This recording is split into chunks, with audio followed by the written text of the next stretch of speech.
আলাইকুম এভরিওয়ান। আজকে আমি গেছিলাম নওগাঁতে। তো নওগাঁতে গেলে বরাবরের মতনই আমি ডাব খেতে অনেক বেশি পছন্দ করি আর ডাব খেতে অনেক বেশি ভালোবাসি। আমি শুধু ডাবের পানি খাবো না, ডাবের পানির সাথে ডাবের যে শ্বাসটা আছে এটা যদি আমি না খাই তাহলে তো আমার চলেই না। আজকে নওগাঁ রবির মোড় থেকে আমি খাবো হচ্ছে খাসির মাংস, তার সাথে আলু ঘাটি। আলু ঘাটি খেতে কিন্তু অনেক বেশি পছন্দ করি, আর তার সাথে যদি একটা হয় লেবু আর কিছুটা শসা হইলে তো আমার তো আর কিছুই লাগে না। তো আজকে আমি খাবো এগুলো। যদিও বা খাবারের ভিডিও তেমন একটা আমি শেয়ার করি না, কারণ খাবারের ভিডিও দেখলে অনেকেরই খেতে মন চায়।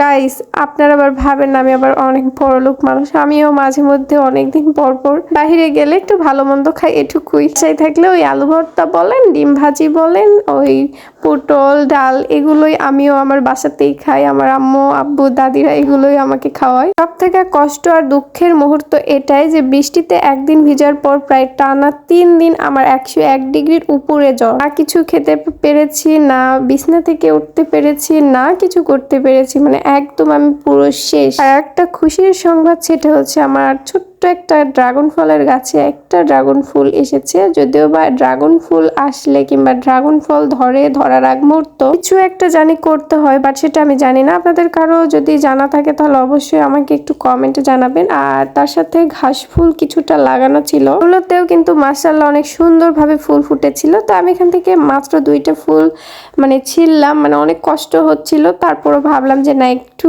ছিঁড়ি, একটু আপনাদের দেখাই। আর গুরুত্বপূর্ণ কথা এটাই যে ড্রাগন ফলের ফুল আসলে কি করতে হয়, একটু যদি কেউ জেনে থাকেন অবশ্যই কমেন্টে জানিয়ে দিবেন। কিছুদিন আগের আকাশের ওয়েদার কিন্তু অনেক বেশি ভালো ছিল, তো তাই তো এগুলো ভিডিও করা। আমি যেটা হাতে নিয়ে আছি এটা ভাবেন না যে গিটার, এটা হচ্ছে উকেলেলে। যদিও বা আমি বাজাতে পারি না, একটা ভাইয়ের কাছ থেকে চেয়ে নিয়ে আমি এটা বাজানোর ট্রাই করছিলাম। আমার মুখ চোখের অবস্থা দেখে পুরো বুঝতেই পারছেন, অসুস্থতার মাঝে একদম কালো কালো হয়ে গেছি। বাসায় এসে হঠাৎ দেখে আম্মু আমার জন্য পেয়ারা আর তার সাথে শুকনো মরিচের চাটনি বানিয়ে দিয়েছে। তো এগুলো এরকম ভাবে ঘষে ঘষে পেয়ারার সাথে খেতে কিন্তু অনেক বেশি মজা লাগে। যদিও আমি একটু বেশি নিয়েছি, কিন্তু আমি ঝাল খেতে অত বেশিও পছন্দ করি না কিংবা খেতে পারি না। ওয়েদার ভালো হোক আর খারাপ হোক আমার তো ঘুরতে হবেই। কিন্তু একটা জিনিসে আমি আটকে গেলাম, সেটা হচ্ছে আমার জ্বর ঠান্ডা লাগা কিংবা অসুস্থতার মাঝে। যাক, অসুস্থতা সুস্থতা সবকিছুই আল্লাহর নিয়ামত। আল্লাহ যেটা ভালো বোঝেন সেটাই করেন। আর আপনারা সবাই দোয়া করবেন আমি যেন আরো তাড়াতাড়ি যেটুকু